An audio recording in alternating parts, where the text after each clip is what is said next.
इस समय हम कांगड़ा के जसूर क्षेत्र में हैं। आपको बता दें कि यहाँ के वरिष्ठ जन आज हमारे साथ हैं। इस क्षेत्र की समस्याओं को लेकर बात करेंगे और साथ में ये भी बात करेंगे कि लोग आखिर अपने लिए चाहते क्या हैं। नमस्कार, टिंज भारत देख रहे हैं आप और मैं हूँ आपके साथ शिवा भारद्वाज। वर्ष 2022 क्योंकि बहुत महत्वपूर्ण है। हिमाचल प्रदेश की दशा और दिशा अगले 5 सालों के लिए इसी साल में निर्धारित की जाएगी। चलिए लोगों से भी हम बात करेंगे, लेकिन सबसे पहले आपको मिलवा भी इन लोगों से देते हैं। सर, आपसे आपका नाम जानना चाहूँगी। सुदर्शन शर्मा। सुदर्शन जी, अगर मैं राजनीति के विषय में बात करूं, सबसे पहले मुकाबला यहाँ त्रिकोणीय होता है, चाहे हम भाजपा की बात करें, कांग्रेस की बात करें या फिर अन्य पार्टियों की बात करें। इस बार आपको क्या लग रहा है, जनता के पास क्या ऑप्शन है? जनता त्रस्त है क्योंकि जो मौजूदा सरकार है उन्होंने अपनी तरफ से जो वायदे किए थे वो बिल्कुल नहीं निभा पाए और जो लॉलीपॉप था वो 4.5 साल देते रहे। लेकिन यहाँ पर लोकल मैं मुद्दे की बात करता हूँ। यहाँ बहुत चर्चित मुद्दा है 4 लेन का। 4 लेन का मुद्दा जो है, यहाँ से कम 50,000 परिवार जो हैं वो विस्तारीकरण में जद में आ रहे हैं। उनको 10,000 प्रति मरला के हिसाब से भुगतान किया गया है, जो कि मुआवजा बहुत ही कम है और जिससे लोग बहुत ही जो पीड़ित भाई हैं वो बहुत ही परेशान हैं। वो आगे पुनर्स्थापन नहीं कर पा रहे हैं अपना। तो कई बार यहाँ पे हमारे जो यशस्वी मुख्यमंत्री हैं वो पिछली तारीख को वो 4थी बार साल में यहाँ आए, लेकिन इस मुद्दे को उन्होंने छुआ तक नहीं, जिससे जो 4,000 परिवार हैं जो प्रथम चरण के वो पीड़ित, वो बहुत ही दुखी हैं। और उन्होंने इस बार मन जो बनाया है वो कांग्रेस की तरफ ही उनका रुझान है। वो भारतीय जनता पार्टी को अपना जो है वो वोट नहीं देंगे। देखिए, कांग्रेस को लेकर बात करें तो कांग्रेस, आपको क्या लगता है कांग्रेस क्यों जीतेगी? यहाँ पर रिवायत रही है कि जहाँ कांग्रेस आती है यहाँ भाजपा 5-5 साल जो है, जो जैसे बीजेपी की सरकार है तो अगली बार जो निश्चित है कि कांग्रेस की ही सरकार आएगी। तो इसलिए मैं ये बोलने जा रहा हूँ। चलिए, आपने 4 लेन प्रभावितों के मुद्दों को लेकर भी बात की। हालांकि हम लोगों से ये कोशिश कर रहे हैं कि यहाँ के स्थानीय मुद्दों के विषय में बात की जाए, पार्टी लाइन से ऊपर उठकर लोग क्या कह रहे हैं। आपसे भी जानना चाहूँगी। सर ने 4 लेन प्रभावितों की बात की, आपसे मैं ये जानना चाहूँगी, वर्तमान के जो विधायक हैं नूरपुर के राकेश पठानिया, सरकार में वन एवं खेल मंत्री भी हैं, उनकी कार्यप्रणाली को आप किस तरह से देखते हैं एक आम जन होने के नाते? इलेक्शन के समय जो इन्होंने वायदे करे थे वो जुमला बन के रह गए। झूठ बोलना इनकी आदत हो गई है। ये हमारा एक क्षेत्र जो है वो पंजाब के बॉर्डर के साथ लगता है और यहाँ पर सबसे बड़ी समस्या जो है ये इसका नशे का ज़्यादा यहाँ प्रयोग हो रहा है और ये बढ़ता जा रहा है। दूसरी सबसे बड़ी समस्या है वो सर्वविदित है कि यहाँ चक्की का पुल जो मुख्य मार्ग है दोनों पंजाब और हिमाचल के लोगों को जोड़ने का, और वो खनन की भेंट चढ़ गया है। तो अगर समय रहते सरकार ने ये कदम उठाया होता तो शायद ये लोगों को जो असुविधा हो रही है, क्योंकि इससे पहले जो रेल मार्ग के द्वारा बहुत से लोग जो है वो यात्रा करते हैं, दूर दूर तक यात्रा करते हैं लोग। यहाँ 70 रुपये में पठानकोट से बैनाथ पहुँच जाते थे, आज कांगड़ा तक पहुँचने के लिए भी उनको 300 रुपया खर्च करना पड़ रहा है। तो उस असुविधा का मुख्य कारण है खनन। मेरे विचार से खनन की तरफ ज़्यादा जो ध्यान दे रहे हैं लोग, उनके ऊपर नियंत्रण किया जाए और बॉर्डर का क्षेत्र होने के नाते ये जो चिट्टा इत्यादि जो नशा है इसके ऊपर भी प्रतिबंध लगना चाहिए ताकि नौजवान जो है वो अपनी जवानी बचा सके। एक सवाल आपसे और भी, चक्की पुल के विषय में आपने बताया, प्रशासन के लोगों का इस विषय में क्या रिस्पांस रहा? कितनी बार चेकिंग के लिए प्रशासन के लोग यहाँ आए, ये भी आपसे जानना चाहूँगी। प्रशासन के लोग यहाँ तक अभी जो पुल बह जाने के बाद तो प्रशासन के लोग यहाँ आए। जो रेल मार्ग है वो तो खैर बह ही गया है, लेकिन परिवहन वाला जो पुल था अभी 7-8 साल पहले ही ये इसका उद्घाटन हुआ था। इसके भी पिलर जो है वो निकल आए हैं। अभी आवाजाही के लिए बंद है। आवाजाही के लिए अभी बस छोटे वाहन मोटरसाइकिल वगैरह जा रहे हैं, बाकी पूर्ण तौर पर ये बंद है।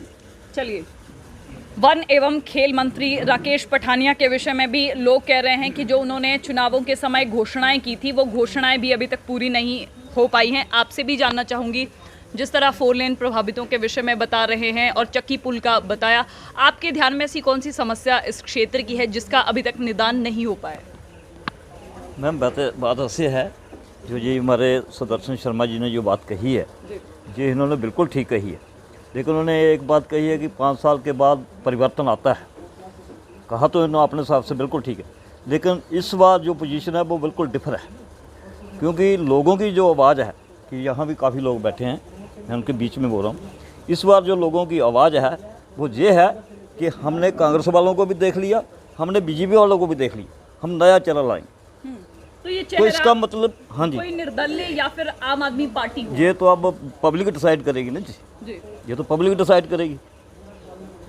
मतलब जनता नए चेहरे की तलाश में है। जनता नए चेहरे की तलाश में, क्योंकि इन लोगों से दुखी हो चुके हैं, क्या कांग्रेस वाले हैं क्या बीजेपी वाले। चलिए, लोग कहते हैं हमने देख लिया। अब ज़रा आपसे भी जानना चाहूँगी, जिस तरह कांगड़ा की जो स्पेशली अगर हम नूरपुर की राजनीति के विषय में बात करेंगे तो ये कहा जाता है कि राजपूत बहुल्य क्षेत्र है। आपको क्या लगता है कितना कंट्रीब्यूशन नूरपुर की राजनीति में इसका रहता है?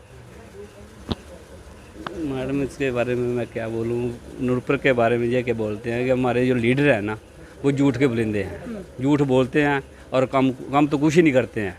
5 साल की राजनीति करके चले जाते हैं और झूठे भाषण देते रहते हैं लोगों को। इस बार जो हमारे प्रेम भाई ने बोला वो बिल्कुल सत्य बोला है, हम नए चेहरे की तलाश में हैं। ये नया चेहरा निक्का हो सकता है? हमारा तो ज़्यादा उसी का बोलबाला चला हुआ इस टाइम, तो वो लोगों के साथ उसका संपर्क भी अच्छा है, हम गलबात भी अच्छी कर रहे हैं सभी के साथ। आज जिस तरह आपने निक्का की बात बताई, जब भी क्रशर की बात होती है, अवैध खनन की बात होती है, नाम हमेशा निक्का के साथ जोड़ते हैं। इस विषय में थोड़ा सा आपसे जानना चाहूँगी कि ऐसा क्यों है, इसके रीज़न? इसका कारण ये है मैडम, ये तो सरकार खुद ही उनको हैंडल करना चाहिए। सरकार का क्यों बैठी हुई चुप, उनको देखना चाहिए क्यों परमिशन दे रही है। परमिशन को रोकने चाहिए ना क्रशर। जहाँ गवर्नमेंट का कोई नुकसान हो रहा है तो उसको गवर्नमेंट को रोकना चाहिए ना, वो खुद परमिशन दे रही है और वो खनन करवा रही है। और गरीब ट्रैक्टर वालों को नुकसान बेचारे परेशान कर रहे हैं। वो जो घर में इतने इतने ट्रैक्टर लेकर रखे हुए गरीब आदमी हैं और लोन लिए हुए हैं, उनसे बहुत परेशान है माइनिंग डिपार्टमेंट और पुलिस। चलिए, अब आपसे भी जानना चाहूँगी, जिस तरह से सब लोगों ने अपनी अपनी समस्याएं गिनवाई, लोगों ने कहा कि ये समस्याएं उनको हैं, लेकिन विधायक और मंत्री उनका निदान नहीं कर रहे हैं। अगर हम नूरपुर की ही बात करें तो प्रदेश के मुख्यमंत्री यहाँ का दौरा कितनी बार कर चुके हैं, कितनी घोषणाएं उन्होंने की और कितनी यहाँ पर इम्प्लीमेंट हुई? देखिए, लास्ट टाइम भी घोषणा हुई थी, यहाँ पे बस स्टैंड बन रहा था बड़ा हाईटेक और लोगों को दुकानें वगैरह बननी थी, सिर्फ बोर्ड लगा हुआ वहाँ पे, ठीक है। ये सिर्फ घोषणाएं। ये मुख्यमंत्री जो है, मैं आपको बता दूं कि he is a accidental chief minister. जब सरकार बनी थी तो हमने धूमल जी को वोट दिए थे, लेकिन बाई चांस बदकिस्मती उनकी वो हार गए और जयराम ठाकुर जी मुख्यमंत्री बन के। देखिए, इन्होंने जो भी डिसीजन लिया है, सुबह लेते हैं शाम को वापस हो जाता है, मतलब is totally failure chief minister. मैं अपना बारे में बता दूं, मैं डॉक्टर संजीव गुलेरिया, प्रदेश अध्यक्ष हूँ न्यू पेंशन स्कीम रिटायर्ड कर्मचारी अधिकारी महासंघ हिमाचल प्रदेश का। मैं खुद आयुर्वेदिक मेडिकल ऑफिसर रिटायर हुआ हूँ और मेरी जो लास्ट सैलरी थी वो 70,000 के करीब थी। और जो NPS नो पेंशन स्कीम जो है, उसमें जो मेरा पैसा है NSDL के जो एन्यूटी ली हुई है मैंने, मुझे 528 पे 50 पैसे जो मेरा ब्याज है वो मिलता है। तो इज़ वेरी शेम। और MLA और MPs को पेंशन है तो कर्मचारियों को पेंशन क्यों नहीं है? और देखिए, रोज़गार का बेड़ा गर्क कर दिया। नूरपुर यहाँ बारी डाली हुई है, एक बार कांग्रेस आती है, एक बार BJP। देखिए, लोग जो हैं परिवारवाद के खिलाफ हैं और परिवारवाद का अंत जो वो होना ही चाहिए। तो क्या लगता है आपको कि कांगड़ा में कोई नया चेहरा, नूरपुर में कोई नया चेहरा आना चाहिए? ऑब्वियसली आना चाहिए, क्योंकि इन सभी से भी ज़्यादा पढ़े लिखे लोग, अच्छे लोग हैं यहाँ पे। मतलब इन्होंने थोड़ी ठेका लिया हुआ है आजम आर्य ने या राकेश पठानिया ने। हर एक व्यक्ति को जो डिज़र्व करता है, जिसको लोग चाहेंगे वो आएगा। चलिए, हम लगातार ग्रामीण क्षेत्रों की बात कर ही रहे हैं। हमने कर्मचारियों के मुद्दों को लेकर बात की, समस्याओं को लेकर बात की। अब ज़रा यहाँ की ग्रामीण स्थिति का भी हम जायज़ा लेने की कोशिश करेंगे। आपसे भी जानना चाहूँगी, जिस तरह ग्रामीण क्षेत्र हैं यहाँ के नूरपुर के, ग्रामीण क्षेत्रों में लोगों को क्या समस्याएं आ रही है? क्योंकि एक तरह आप भी ग्रामीण क्षेत्र से ही सरोकार रखते हैं। बहुत बड़ी मेजर प्रॉब्लम है यहाँ पे पूरे हिमाचल में। और दूसरा, बरसात का मौसम है, लोगों को पानी का पीने का जो पानी है वो नहीं मिल रहा है। मतलब घरों में नलके लगे हैं। अब ये जो मुफ्तखोरी डाल रहे हैं ना, बिजली मुफ्त देंगे, पानी मुफ्त, बिजली, ये जनता का बेड़ा गर्क कर रहे हैं। बरसात के मौसम में पीने का पानी नहीं मिल रहा है, और अगर पानी आ रहा है तो वो गंदा पानी आ रहा है, जो वार्ड में आता है वो पानी आ रहा है। कोई विकास भी हुआ है? मतलब देखिए अगर थोड़ा सा देखिए मेरी बात सुनिए, अब ये पुल बन रहा है तो इसको क्या कहेंगे आप? विकास कहेंगे? 4 लेन लोग विस्थापित हुए हैं, ये तो सर्वनाश भी हो रहा है, विकास भी हो रहा है।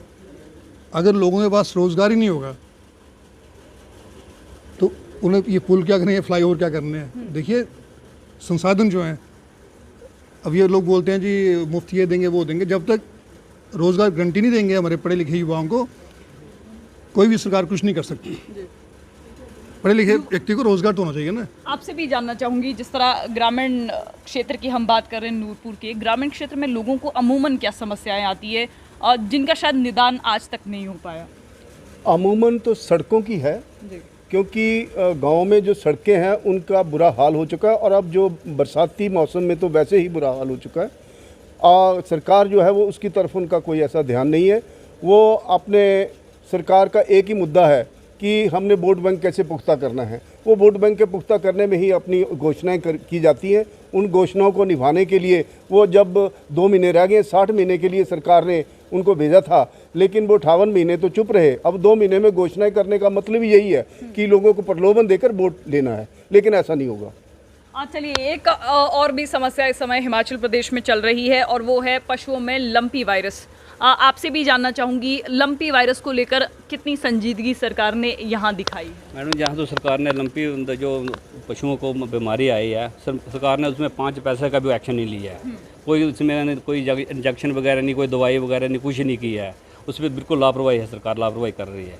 और एक आपने क्वेश्चन किया रोज़गार का मैं बताता हूँ कि हमारे मंत्री जी ने आज तो 150 पहले साल उसने फैक्ट्री का उद्घाटन किया था। यहाँ पे बहुत बड़ा प्रोजेक्ट लगा रहे हैं हम, 2000, 4000, 10,000 लोगों को रोज़गार दिया।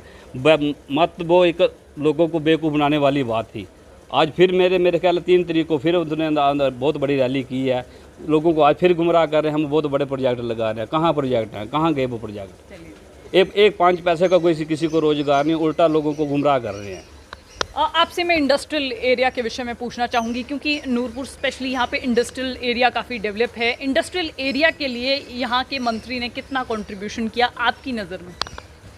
मैम, ऐसे है कि यहाँ तक इंडस्ट्रियल एरिया की बात करी है आपने, तो हमारे कुछ समय पहले यहाँ मिनिस्टर होते थे श्री सत्य महाजन, और एक तरफ जो ज्वाली कॉन्स्टिट्यूंसी है वहाँ से होते थे चंद्र कुमार। इंडस्ट्री उस वक्त सत्य महाजन जी ने और जो हमारे स्वर्गीय रंजीत बख्शी, इन्हें अपने मतलब पूरे प्रयास से यहाँ इंडस्ट्री एरिया लाया, लेकिन वो इनकी खींचातान में चंद्र कुमार और इसकी सत्य महाजन की में वो इंडस्ट्री एरिया उसकी भेंट चढ़ गया। अब सिर्फ 2-3 इंडस्ट्रियाँ हैं उधर जी, वो भी दवाइयों की मात्र, बाकी कुछ नहीं है। कोई इंडस्ट्री नहीं है इधर, बिल्कुल नहीं। यहाँ एक इंडस्ट्री लगने लगी थी ज्वाली में, इसकी शराब की इंडस्ट्री, शराब एंड बियर जो भी है, तो उसमें भी मुझे पता ये चला था, और यहाँ तक मैं बोल रहा हूँ काफ़ी हद तक सच्चाई है कि उसमें भी ये मंत्री लोग बोलते हैं कि हमारा शेयर डालो तब लगी। काफ़ी देर उसमें खिंचातान रही, लास्ट में उसके जो भी वो थे ना जी, मतलब जो सामान था, उनको बेचारों को उठाकर जाना पड़ा। अब फिर से काम शुरू है। चलिए, मंत्री का एक विषय है खेल के क्षेत्र में यहाँ पर कितना विकास हुआ है? यहाँ तक खेलों की बात है तो यहाँ लगभग छोटे मोटे आयोजन होते रहते हैं सरकार की तरफ से, स्कूल लेवल से लेकर पंचायत लेवल तक भी हो रहे हैं। और हमारे यहाँ के बच्चे, कुछ बच्चे ऐसे हैं जिनका मैं अभी नाम लेना चाहूँगा, कोपड़ा वाली लड़की वो हैं अनु शर्मा, और हमारे यहाँ इसी क्षेत्र के रहने वाले जो है प्रदीप शर्मा जी, वो इसके जुडो के वेट लिफ्टिंग के कोच भी रहे हैं। तो खेलों के क्षेत्र में मेरे विचार से उन्नति हो रही है, तरक्की हो रही है और जागृत हो रही है। एक हमारे यहाँ रंजीत बख्शी जन कल्याण सभा जसूर में स्थापित की गई है, और इस सभा के माध्यम से प्रत्येक पंचायत के बच्चों को खेल सामग्री वो वितरित की जा रही है, फ्री में वितरित की जा रही है और उसमें बच्चों का जो उत्साह भी और शौक़ भी बढ़ता जा रहा है। चलिए, हमने आज जसूर क्षेत्र के जितने भी अनुभवी लोग हैं उनसे बात करने की कोशिश की, इस क्षेत्र की समस्याओं को लेकर, इस क्षेत्र के मुद्दों को लेकर। स्पेशली अगर हम चक्की पुल को लेकर बात करें तो कहीं ना कहीं सरकार का भ्रष्टाचारी रवैया भी इस चक्की पुल के ज़रिए लोगों के सामने आया। अगर हम हिमाचल सरकार में मंत्री राकेश पठानिया की बात करें तो राकेश पठानिया के विषय में लोग कह रहे हैं कि खेलों के क्षेत्र में तो विकास हो रहा है, लेकिन अगर हम दूसरे क्षेत्रों की बात करें, सर्वांगीण विकास के मुद्दों को लेकर बात करें, वो कहीं धरातल पर दिखाई नहीं दे रहे हैं। तो फिलहाल टिंच भारत के साथ बस इतना ही। नमस्कार।